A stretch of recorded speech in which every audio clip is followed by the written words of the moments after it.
Ha provocado la propuesta del alcalde de Las Condes, Joaquín Lavín, quien anunció la eliminación de las tareas para la casa en 6 colegios de la comuna, desde kinder hasta octavo básico. Vamos a hablar de este tema y también del inicio del año escolar con el presidente del Colegio de Profesores, Mario Aguilar. Mario, bienvenido, muchísimas gracias por estar con nosotros. Buenos días, un gusto estar acá. Bien, ¿por qué tan contrarios desde el Colegio de Profesores a esta medida de Joaquín Lavín respecto de suprimir las tareas para la casa desde la edad más temprana, digamos, hasta octavo básico? No es que seamos contrarios a la supresión de tareas en sí mismo. El tema de tareas lo podemos debatir. Lo que somos contrarios y nos molesta mucho es la intromisión de un político en la sala de clase. Eso es lo que a nosotros nos parece dañino, nos parece un mal precedente, que una autoridad política que no sabe, no tiene los contextos ni tiene la experticia en educación, pretenda interferir en la decisión de un docente respecto a la pertinencia o no de que en determinadas circunstancias y bajo determinados contextos pedagógicos sea necesario utilizar el recurso pedagógico de enviar una tarea para la casa, un trabajo, un estudiante. Eso es lo que nosotros defendemos, la autonomía profesional docente, que está garantizada en la ley, en el Estatuto Docente, en su artículo 16, establece que el profesional de la educación es autónomo respecto a esas decisiones y que no debe interferir autoridades externas, ni siquiera el director del colegio. Ahora, a eso quiero llegar, porque yo no sé si esa autonomía realmente existe. En este caso también, me imagino, él habla a título de sostenedor de estos colegios. Entonces también uno podría decir es parte de la directriz del proyecto educativo que cada colegio tiene y por lo tanto tiene derecho a suprimir las tareas escolares. No, porque el artículo que le cito yo del Estatuto Docente señala que el profesional de la educación, es decir, el individuo profesor, es autónomo para decidir los recursos pedagógicos, las planificaciones, el tipo de evaluación que va a realizar en el contexto de los planes y programas y en el contexto del reglamento escolar del colegio. Eso dice, en ese contexto un profesor puede perfectamente considerar que bajo determinadas circunstancias, bajo determinados procesos de aprendizaje que estén realizando, pueda enviarse tarea para la casa. Ahora, otro tema distinto al que nosotros nos oponemos a la intervención de un político en la sala de clase, que esa es la definición, no queremos que las autoridades políticas intervengan en lo que hace el profesor en la sala de clase, porque eso es muy malo. Independiente de eso, el tema del agobio escolar y del agobio de estudiantes y el agobio de docentes es un tema que sí nos interesa debatir. Y en principio, efectivamente, hoy día los niños están bastante agobiados y no es recomendable que la tarea se convierta en algo permanente y sistemático. Antes de entrar al tema de la tarea, porque me parece que eso es lo que más le importa a los padres, quiero despejar este tema de lo que ustedes le discuten a Joaquín Lavín, porque me imagino que los alcaldes, hasta como está hoy día el sistema, tienen algo que decir respecto a este tema. Porque son sostenedores de colegios y porque administran de alguna manera los proyectos educativos de ese colegio o de esos colegios. Esto podría ser replicado por otros alcaldes. Yo entiendo que en Estación Central ya se hacía. ¿A dónde está el choque, digamos? Me imagino que ellos pueden entregar directrices pensando en que esto no se trata solo de los profesores, se trata también de los niños y de los padres. Es que ese es el problema, justamente, que se ha creído que eso sea normal. Se ha creído que sea normal que autoridades exteriores a lo que pasa en la sala de clase y autoridades a las externas a las comunidades escolares propiamente tal y a los contextos, esto es muy importante, pretendan interferir en el trabajo del docente. Por eso nosotros estamos levantando el tema de la autonomía docente a partir de la gestión de este nuevo directorio como un tema central que nosotros queremos defender. A los profesores hay que dejarnos trabajar tranquilos. Este exceso de intervencionismo, este exceso de regulación desde arriba, esta suerte de pretensión de que el docente sea un simple aplicador de diseños que tecnócratas realizan en otro lado, perdiendo la autonomía del docente y perdiendo la capacidad del docente de tomar decisiones respecto a lo que debe ocurrir en los aprendizajes de los estudiantes, eso le ha hecho mucho daño a la educación chilena. Entonces, déjeme terminar de darle este día. El hecho de que un sostenedor administre los colegios en términos administrativos y financieros, gestione los colegios en términos administrativos y financieros, no se debe confundir con el intervencionismo en los procesos pedagógicos que son resorte exclusivo del docente. Yo le pregunto si acaso el señor Lavín interviene en las recetas que dan los médicos de los consultorios municipales. A mí me parece que no debería intervenir cuando el médico examinó a la persona, vio que necesitaba determinados fármacos, determinados tratamientos, si acaso el alcalde Lavín va a ir a decir, oiga, usted mire, esto que prescribió no corresponde. Ahora, yo no sé cómo se da la toma de decisión, pero yo me imagino que si hay una discusión en una comunidad escolar se deben conciliar varias cosas. Por un lado está la autonomía del profesor, pero el profesor y su autonomía, me imagino, también tienen un espacio al que debe estar circunscrito, que es la sala de clases. Muchos papás se preguntarán por qué el profesor puede llegar a tener la autonomía de mandar tarea para la casa y obligar a un padre a tener el rol de pedagogo que no le corresponde en la casa. También un papá podría decir, bueno, y mi autonomía de padre de no querer hacer la tarea escolar, ¿por qué el profesor me impone a mí el tener que ser profesor de mi hijo en la casa si yo soy el papá? No tengo por qué saber cómo suma o cómo resta, que lo hace además súper distinto a como lo hacía yo en mi época. Aquí hay como derechos, miradas, intereses y afectaciones que entiendo se tienden a conjugar en una comunidad educativa. Bueno, permítame aclararle que nosotros le enviamos las tareas a los niños y a los estudiantes, no a los padres.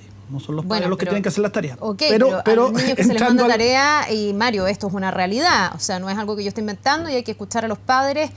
No sé en cuántos casos, porque no tengo una cifra estadística, pero en muchísimos casos los papás terminan haciendo la tarea es un error. Por el niño o con el niño, porque el niño necesita también... pero es que yo le digo categóricamente como pedagogo que es un error. Se entiende la tarea, porque la tarea a lo mejor necesita de algunos recursos pedagógicos que deben intermediar con el niño. Bueno, yo le digo como pedagogo, especialista en educación, que es un error que los padres le hagan la tarea a los hijos. Bueno, pero no se cumple el objetivo educacional. Que lo orienten, que lo apoyen, que lo guíen, puede ser, pero no deben hacer las tareas de sus hijos. Eso es un error pedagógico y le produce finalmente un daño a los aprendizajes de los niños. Estoy de acuerdo con eso, pero hay muchos niños que les puede costar y los papás terminan ayudándolos, porque además llevan muchas tareas. Ahora bien, déjeme decirle una cosa. Los profesores nos hemos visto obligados en ciertos periodos a este bombardeo de tareas, básicamente por la presión que ha existido en las comunidades escolares, el verdadero bullying que el sistema ha hecho a las comunidades escolares respecto al rendimiento de las pruebas estandarizadas, específicamente CIMSE. Cuando esto llegó al paroxismo fue cuando el propio Lavín, siendo ministro de Educación, inventó esto de los semáforos, que categorizaba a los colegios en verde, amarillo y rojo. Los rojos eran los que estaban a cerrarse porque eran malos colegios y una presión brutal. ¿Sabe qué tareas empezaron a mandarse? Básicamente adiestramiento para el CIMSE.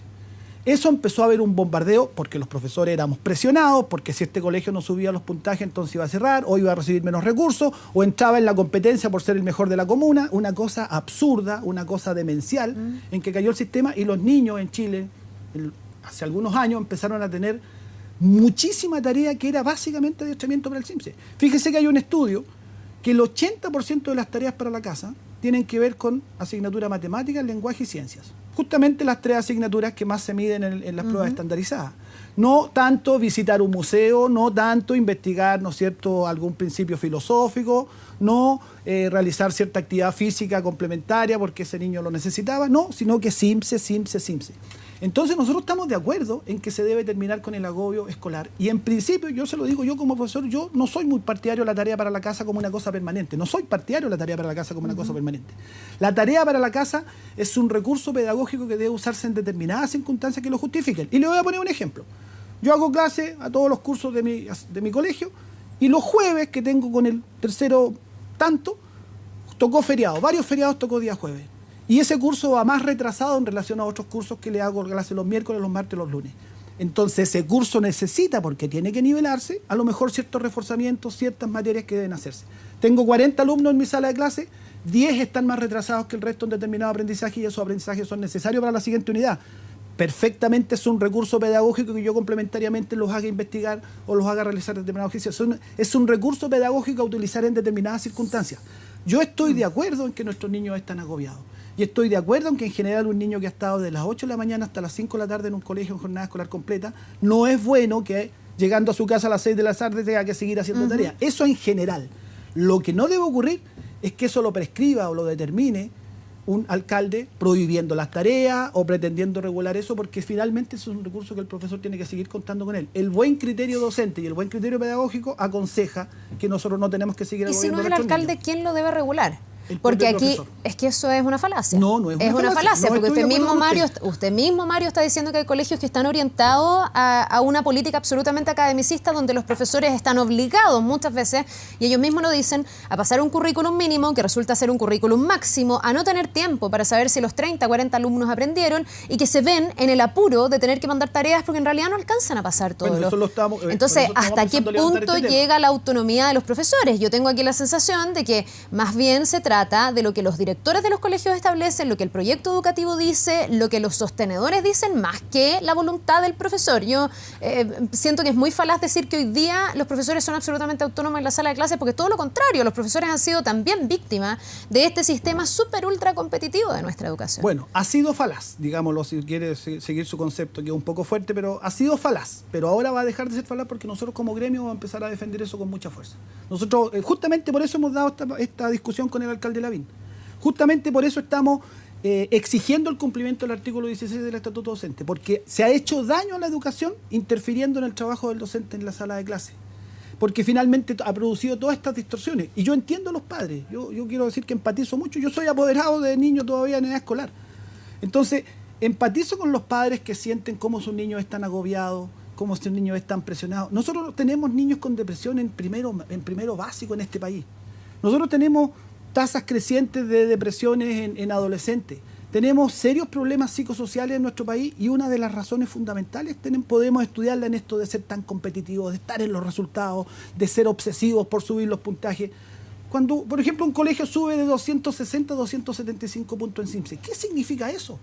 Nadie siquiera lo explica. Se ha entrado en una competencia demencial absoluta por subir los puntajes sin que tenga ningún sentido. Entonces nosotros estamos poniendo en la discusión como gremio, como colegio de profesores, queremos entrar en el debate pedagógico, no solo en el debate de las reivindicaciones salariales o laborales, que no vamos a dejar de lucharla, pero nosotros tenemos el propósito en este nuevo directorio de poner fuertemente nuestra participación en el debate en estos temas pedagógicos. Ahora, Mario, entonces me imagino yo que, porque en el fondo son dos cosas. Por un lado, ustedes sí de alguna manera comparten la señal de ir bajando los niveles de agobio. No están de acuerdo con que esto venga de un alcalde, eso me queda claro. Pero entonces mucho menos de acuerdo van a estar en que esto se discuta en una política nacional, como se quiere hacer en el Parlamento, porque ahí van a ser políticos discutiendo de si hay o no que mandar tareas para la casa. Déjeme decirle que la idea que circula por ahí de un senador de prohibir las tareas escolares es una estupidez. Yo lo digo así con toda su leche y me hago cargo de mis palabras. Ahora, ojo, hay otros países que lo han discutido. En Francia esto también ha sido una discusión. Es que otra cosa es discutir el contexto general de las políticas educativas, los métodos, los sistemas de enseñanza,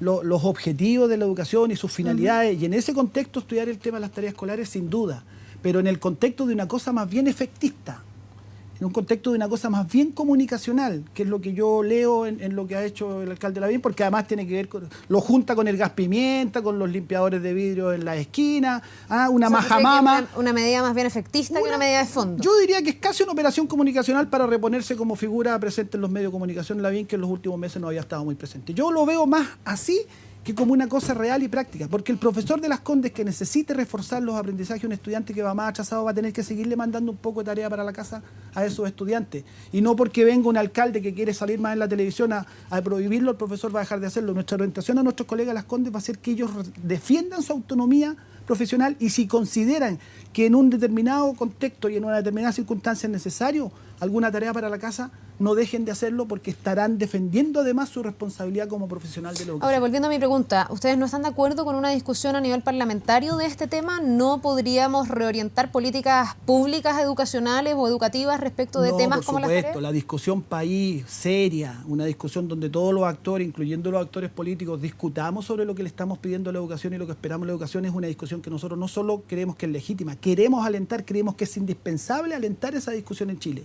Tenemos que mirar cómo el paradigma educacional de la rentabilidad, de la productividad, de los índices en las pruebas estandarizadas, toda esta idea tonta de que calidad de la educación es igual rendimiento en pruebas estandarizadas, es una cosa que nosotros tenemos que poner en la discusión. Y en ese contexto está el agobio de las tareas. Esto no es que está saliendo de tema yo, estoy haciendo la relación con el contexto mayor. En ese contexto nuestros niños han sido agobiados. A mí ese tema me parece que es fundamental, porque finalmente tiene que ver con qué entendemos como tarea, que también es una conceptualización que no queda del todo clara. Yo tengo la sensación, y a lo mejor hay muchos papás que nos ven hasta ahora, que al igual que lo que usted dijo, pueden estar mucho más en contra de estas guías de matemáticas, donde uno como papá de verdad le cuesta mucho, donde tú caes en un foco de conflicto, porque muchas veces es aburrido y el hijo no lo quiere hacer, respecto de otras tareas que podrían ser, que ya decirle tareas es como impositivo, pero que podrían ser voluntarias, que podrían ser actividades, que podrían ser proyectos que los niños se llevan a la casa y que siguen investigando en algo que les guste, porque a lo mejor nos quedamos en el no tareas o sí tareas como una caricatura de la tarea, pero a lo mejor lo que hay que hacer es reformular la idea de tarea,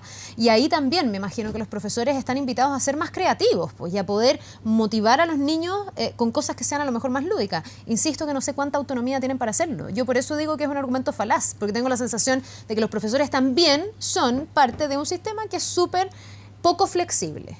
Entonces, que deja poco espacio para lo lúdico, para los métodos nuevos, para las aventuras dentro de la sala de clase. Sí, pero nosotros estamos en esa discusión, incluso interlocutando ya oficialmente. Nosotros hemos tenido ya varias reuniones con la unidad de currículum del Ministerio de Educación, por ejemplo, y yo lo debo decir públicamente, han sido reuniones productivas, donde hemos llegado a un diálogo interesante respecto de estos y otros temas que tienen que ver con la estructura curricular.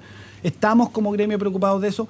Ahora, la palabra tarea para la casa, los profesores bien sabemos que es un recurso pedagógico que es mucho más que el simple llenado de una guía. Yo voy a poner un ejemplo de educación física, mi área.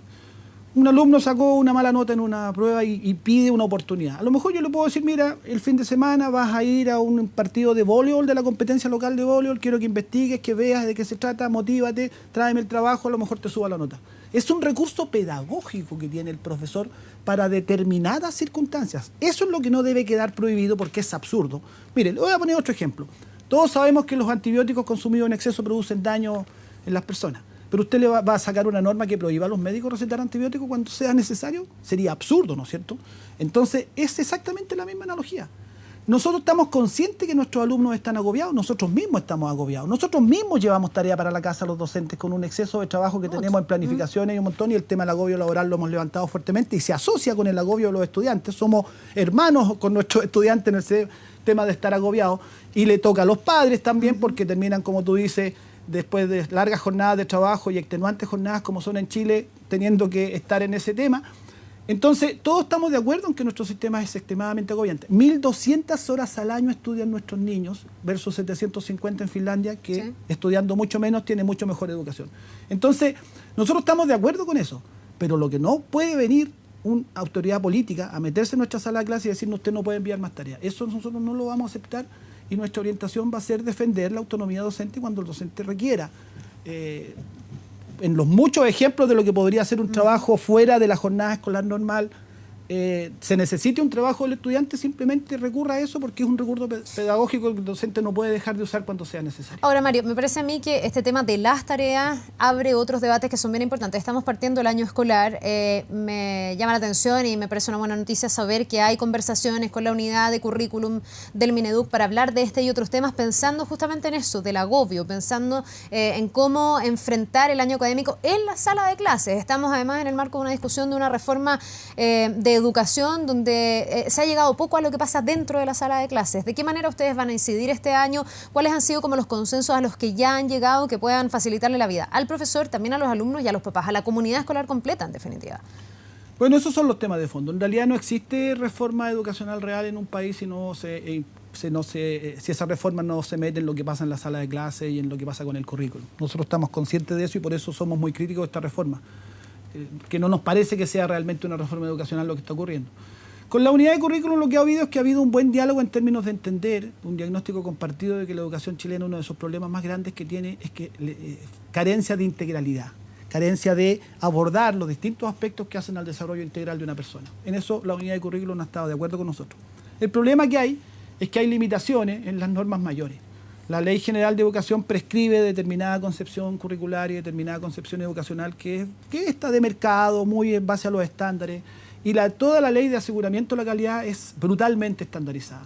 Ya, más del 66% de lo que determina si un colegio, o el factor de evaluación de calidad de un colegio, un 66% está determinado por el rendimiento de las pruebas estandarizadas SIMSE, por lo tanto el factor determinante. Un colegio para salir bien rankeado en estas evaluaciones de calidad básicamente tiene que preocuparse de subir su SIMSE y para eso a veces se pueden cometer verdaderas brutalidades en términos pedagógicos.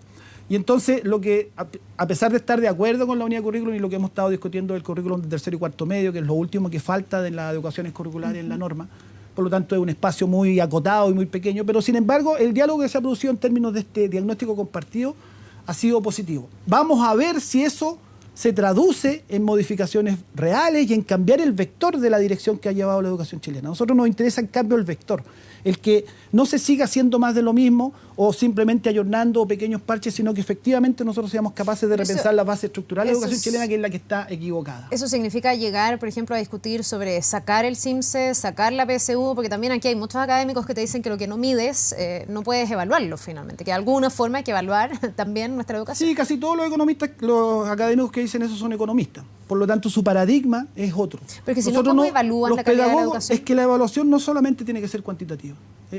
Los economistas creen que la única forma de evaluar es cuantificar algo. Los pedagogos sabemos que no es así. En la vida hay muchas cosas que no se evalúan cuantitativamente. No, pero tú lo tendrías que evaluar cualitativamente entonces, pero una evaluación siempre debería existir. Los profesores siempre evaluamos, siempre, y permanentemente estamos evaluando. Cuando yo estoy trabajando en determinado contenido como estudiante, en la misma clase tengo que hacer permanentes evaluaciones de si eso se aprendió, tomo muestra, pido una respuesta, según eso me formo un juicio y según eso sigo avanzando. No, la evaluación es inherente al quehacer pedagógico, pero la evaluación debe ser siempre formativa y no sumativa. Y lo que nosotros nos hemos contaminado en el sistema chileno es de evaluación sumativa, es decir, una evaluación que finalmente es un índice que ubique en un determinado lugar en un ranking. La evaluación formativa es mucho más cualitativa, es mucho más compleja, es una evaluación que da retroalimentación para seguir fortaleciendo el proceso pedagógico, no simplemente para competir o ubicarte en un ranking.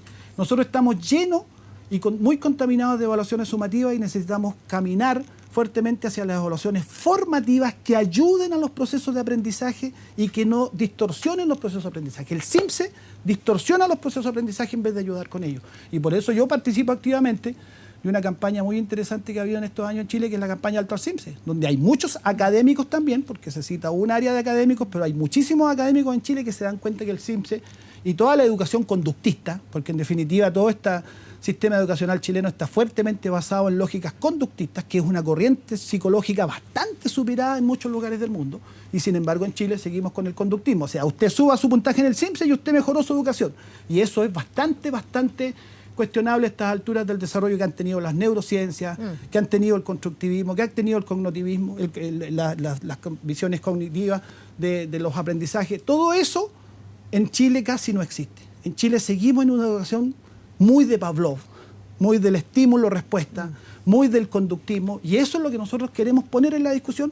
Y bueno, el alcalde Lavín ha hecho una contribución porque ha permitido discutir este tema. En ese sentido ha sido una contribución porque abrió el debate sobre este asunto. Bien, pues ojalá que se siga debatiendo mucho más. A la larga lo que pasa dentro de la sala de clases es lo más relevante. Ahí se están formando personas, se está formando humanidad. Gracias, Mario Aguilar. Que le vaya Ministra, muy bien. La deuda histórica, no se olvide, la deuda histórica nos debe una respuesta. Un dato. Gracias, que le vaya muy bien. Que gracias a usted, Carla Política. Vamos a ampliar la información que les habíamos entregado más temprano.